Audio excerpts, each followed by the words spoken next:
আসসালামু আলাইকুম সম্মানিত ভাই, আপনারা দেখছেন হোসাইন মিডিয়া। আমি মোহাম্মদ রওশন আলী। আজকে একটি নতুন বিষয় আপনাদের সামনে কথা বলবো। তো আজকের বিষয় হবে যে জিন যদি কোনোভাবেই শরীর থেকে ছেড়ে না যায়, আপনি যদি বারবার অনেক চেষ্টা করার পরেও ব্যর্থ হন, তাহলে এই জিনের চিকিৎসা আপনি কিভাবে করবেন? তো ভাই, মূল আলোচনায় যাওয়ার আগে একটি কথা না বললে নয়। যদি আপনি আমার চ্যানেলে নতুন সদস্য হয়ে থাকেন, তাহলে অবশ্যই আমার চ্যানেলটিকে সাবস্ক্রাইব করে নোটিফিকেশন অল করে দিবেন। আর যারা সাবস্ক্রাইব করেছেন তাদেরকে ধন্যবাদ। তো চলুন মূল আলোচনায় যাওয়া যাক। ভাই দেখেন, কবিরাজি তো বহু করেছেন, তাই না? কবিরাজি যারা করেন তারা অনেক রকম কবিরাজি করেন। তো আজকে আসুন আমরা এই ভিডিওর মাধ্যমে এমন কিছু জিনিস শিখব, যেটার মাধ্যমে আপনি একজন ভালো মানের জিনকে তাড়ানোর ক্ষেত্রে আপনি একজন অনেক কি বলবো, আপনি অনেক ট্যালেন্টফুল কবিরাজ হবেন এবং আপনি অনেক এক্সপার্ট হবেন এই লাইনে। আমি মানুষ ছোট, কিন্তু আমি যখন কথাগুলো বলি, আমার কথাগুলো আপনি যদি কোনো সময় মনোযোগ সহকারে শুনেন, অবশ্যই এখান থেকে আপনি কিছু নিতে পারবেন। তো আমি জানি আপনারা অনেক বড় বড় মাপের স্কলার, অনেকেই আমার ভিডিওগুলো দেখেন, অনেক বড় বড় মাপের কবিরাজরা দেখেন। তো দেখেন যে কিছু কিছু জিনিস থাকে যে এগুলো অনেক সময় বড়দের কাছে গেলেও পাওয়া যায় না, ছোটদের কাছে অনেক সময় থাকে। আর ব্রেন এমন একটা জিনিস যেখানে ছোট কিংবা বড়, বড়র কাছে ছোট হার মানে, ছোটর কাছে বড় হার মানে। অনেক সময় সবার কাছে সবকিছু জানে না। আপনারটা, আপনার যদি কোনো কিছু শেয়ার করার থাকে আপনি করবেন, আমরা শিখবো। আমি যতটুকু জানি আমি আপনাদেরকে দেওয়ার চেষ্টা করি। অর্থাৎ আমি মনে করি যে আপনি যদি আমার ভিডিওটা দেখেন, হয়তো এমনও হতে পারে আমি এমন একটা বিষয় আপনার সাথে কথা বলতেছি, এমন একটা বিষয় আপনাকে আমি জানাইতেছি যেটা আপনি কোনো সময় শুনেন নাই। তো আমি আজকে এই বিষয়, এইরকমই একটা বিষয় নিয়ে আপনার সাথে কথা বলছি। তো আমরা অনেকেই শুনেছি যে সূরা জিন দিয়ে জিন তাড়ানো যায়। তো অনেকেই জানেন যে, অনেকেই বলে যে সূরা জিন পড়লে জিন হাজির হয়। তো আমি কিন্তু এই দুইটা বিষয় এখানে আছে, দুইটা বিষয় নিয়ে আপনাদের সামনে কথা বলবো। যে সূরা জিন পড়লে কি আসলে সূরা জিনকে তাড়ানো সম্ভব, নাকি সূরা জিন পড়লে জিনকে হাজির করা সম্ভব? পয়েন্ট আমি দুইটা দুইটা বিষয় নিয়ে আপনাদের সামনে পুরো ভিডিওতে কথা বলবো। তো ভিডিওটা না টেনে সম্পূর্ণ ভিডিওটা দেখবেন। এখান থেকে আমি আশা করি অনেক কিছু শিখতে পারবেন।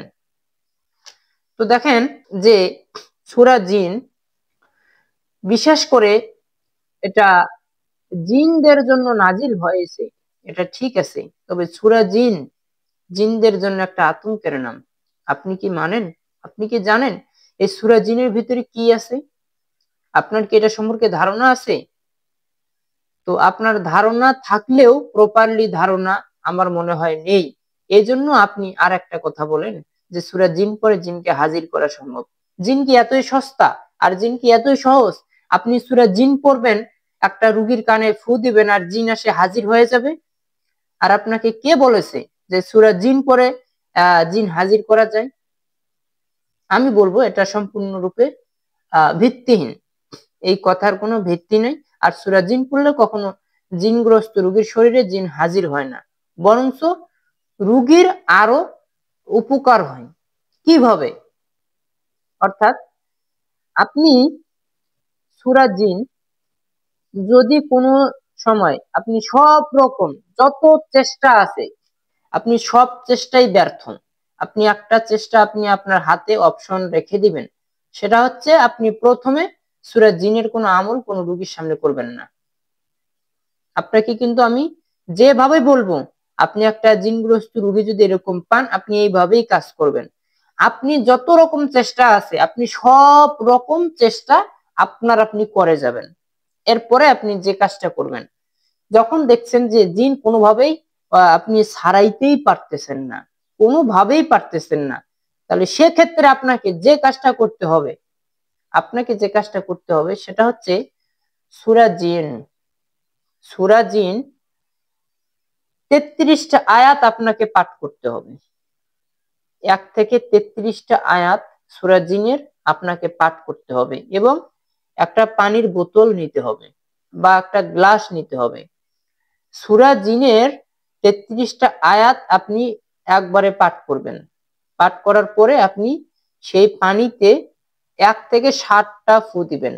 1, 2, 3, 4, 5, 6, 7 একসাথে 7টা ফু দিবেন।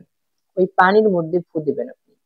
দেওয়ার পরে আপনি যে কাজটা করবেন, ওই রুগীকে আগে আপনি পানি খাওয়াবেন না। পানি আগে খাওয়াবেন না। সে যতই পানি খাইতে চাক, আপনি ওকে কোনো সময় আগে পানি খাওয়াবেন না। অর্থাৎ জিনকে কষ্ট দেওয়ার কিছু কৌশল আছে। এই কৌশলগুলো আপনার ব্রেনকে ঢুকাইতে হবে। আপনাকে ভাবতে হবে আমি চিকিৎসাটা কার দিচ্ছি, এটা কোনো সিজারের রুগী না, এটা কোনো ডাক্তারের আপনার অপারেশনের রুগী না। এটা কিন্তু আপনি যার চিকিৎসা দিচ্ছেন সে কিন্তু আপনার থেকেও শতগুণ বেশি চালাক। আপনাকে এই জিনিসটা আপনাকে মানতে হবে এবং আপনি তার চিকিৎসা করতেছেন। আপনি তার সামনে পণ্ডিতগিরি করতেছেন।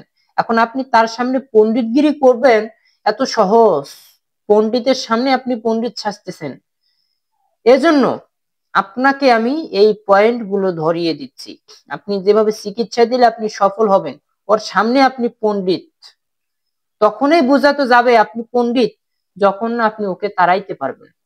তার আগে আপনি সবার কাছেই শরম পাবেন, কারণ আপনি একজন কবিরাজ, আপনি একজনের চিকিৎসা দিতে গেছেন। আপনি যদি ওকে সুস্থ করতে না পারেন, আপনার মতো শরম আর কেউ পাবে না। আমি জানি আমার এই ভিডিওটা সবাই দেখবে না, আর যে দেখতেছেন এটা আপনাকে বলছি, আপনি এই জিনিসগুলো খুব ভালোভাবে মনে রাখবেন। আমি কিভাবে বলি, আপনি প্রথমে তাকে কোনো পানি খাওয়াবেন না, কোনোভাবেই না। আপনি পানিটা আলাদাভাবে রেডি করে রেখে দিবেন। এরপরে আপনি যে কাজটা করবেন, আর একটা বোতলে আপনি আবার পানি নেবেন। এই পানিতে পুরা সূরা জিন আপনি পাঠ করবেন।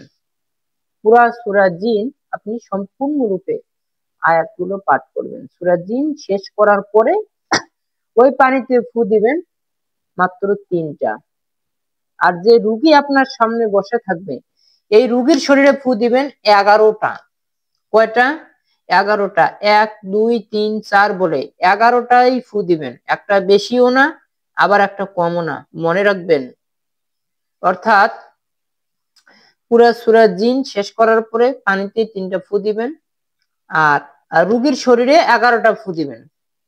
অর্থাৎ পানি কিন্তু আপনার 2টা হলো। পানি 2টা, আমলও কিন্তু 2 রকমের, একরকম আমল কিন্তু না। তাহলে আপনি তখন কি করবেন? আপনার যে কাজটা হবে, প্রথমে যে 33টা আয়াত পাঠ করার পরে আপনি যে পানিটা রেডি করেছেন, এই পানিটা আপনাকে যে কাজটা করতে হবে, তার শরীরে মুখের মধ্যে হালকা করে ছিটাইতে হবে। তখন কিন্তু ও চিৎকার মারবে, অনেক পরিমাণে কষ্ট পাবে। আর হ্যাঁ, এর ভিতরে আপনার ইয়াকিনটা, আপনার যে ইমানের পাওয়ার, এটা কিন্তু আপনার 100তে 100 থাকতে হবে।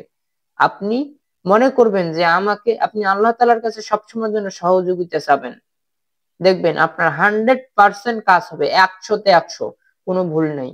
আমি লিখে দিলাম। আপনার ইমান আপনার সম্পূর্ণ ওই সময় আপনি যে কাজটা করবেন, আল্লাহ তাআলার কাছ থেকে আপনি সহযোগিতা চাবেন মনে মনে, হে আল্লাহ তুমি আমাকে সহযোগিতা করো, আমি শয়তানের বিরুদ্ধে আজকে যুদ্ধ করতেছি। অর্থাৎ আপনি ওই সময় আপনার এরকম ইয়াকিন থাকতে হবে। এরপরে আপনি যে কাজটা করবেন, পানিটা তার শরীরে হালকাভাবে ছিটিয়ে দিবেন। দেওয়ার পরে দেখবেন সে অনেক পরিমাণে কষ্ট পাবে, চিল্লাবে, খুব চিল্লাবে, কিন্তু সে অনেক যন্ত্রণা পাবে। এরপরে আপনি যে কাজটা করবেন, তাকে সে কিন্তু অলরেডি আপনার আহ দুর্বল হয়ে পড়বে। ওই জিন আপনার প্রতি অনেক দুর্বল হয়ে পড়বে সে। তখন আর আগের মতো আপনার সামনে হ্যাডাম দেখাবে না, আগের মতো আর ওইভাবে বলবে না, বলবে আমাকে ছেড়ে দাও, আমাকে ছেড়ে দাও, আমাকে ছেড়ে দাও। সে কিন্তু তখন বারবার একই কথা বলবে, আমি চলে যাব, আমি আর থাকতে পারছি না, আমি চলে যাব। সে কিন্তু আপনাকে বারবার বলবে। আপনি পরে যে কাজটা করবেন সেটা হচ্ছে আপনার পরে যে পানিটা আপনি পরাইছেন তখন এই পানিটা আপনি আপনার হাতে নেবেন, নেওয়ার পরে এই পানি কিন্তু তার শরীরে ছিটাবেন না। এই পানিটা যে কাজ করবেন, এই পানিটা ওকে দিবেন পানিটা খাওয়ার জন্য। অর্থাৎ পানিটা তাকে খাওয়াইতে দিবেন, জোর করে খাইতে দিবেন। সে খাইতে চাবে না, কিন্তু তাকে জোর করে পানিটা খাওয়াবেন। আর যদি কেউ নিজের থেকেই খায় তাহলে তো খাবে, তবে যদি চালাক জিন হয় তাহলে সেই সহজে পানিটা আপনার মুখে নিতে চাবে না, কারণ সে জানে পানিটাতে কি আছে, এই পানিটা সম্পর্কে তার ভালো করে ধারণা থাকে। এজন্য অনেক সময় জোর করে পানিটা খাওয়াইতে হয়। পানিটা খাওয়ানোর পরে দেখবেন যে সে অটোমেটিক্যালি সে পালাবার মতো পথ পাবে না, সে কোন দিক দিয়ে খালি পালাবে, কোন দিক দিয়ে সে দৌড়াবে।